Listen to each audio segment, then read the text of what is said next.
everyone, welcome back to another video. So in this video I'll tell you how to unpost iOS 18.1 update. Apple recently released the first version of iOS 18.1 and many eager users have been trying to get their hands on the latest updates. However, some users have reported that the iOS 18.1 gets stuck or paused midway through the install process. So in this video I'll tell you how can you fix this, but first subscribe to my channel for more upcoming videos and hit the like button. So let's start the video without wasting any time.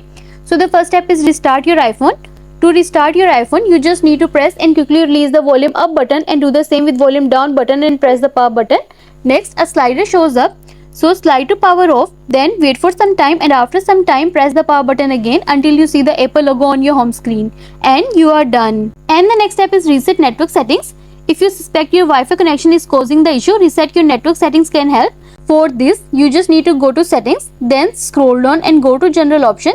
Then scroll down to the bottom and choose transfer or reset iPhone. Then choose reset and choose reset network settings. It will ask you to enter your passcode. So enter your passcode and follow the on-screen instruction to reset network settings on your phone, and you are done. And the next step is remove iOS 18 profile and try again. If this solution didn't work for you, you may need to remove the iOS 18.1 profile from your device and then try installing the update again. You just need to go to settings. Next, scroll down and go to general option. Then scroll down and choose iPhone storage. Wait until the page is loading. Next, scroll down until you see the iOS 18.1 update.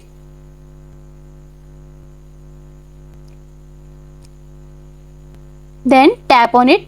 Next, tap on delete update. Then choose delete update again to confirm and try to install the iOS 18.1 update again, and you are done. Next step is check for iPhone storage. For this, go to settings. Next, scroll down and go to general option. Then choose iPhone storage. Wait until the page is loading. Scroll down and see the unused apps. Tap on the app and then choose offload app, or you can delete app. And you should also delete unnecessary files like videos or photos from your phone to make some space for your iOS 18.1 update, and you are done. I hope this video will help you to fix unpost iOS 18.1 update, and also let us know in the comments below if you have any questions. Thanks for watching. See you in the next video.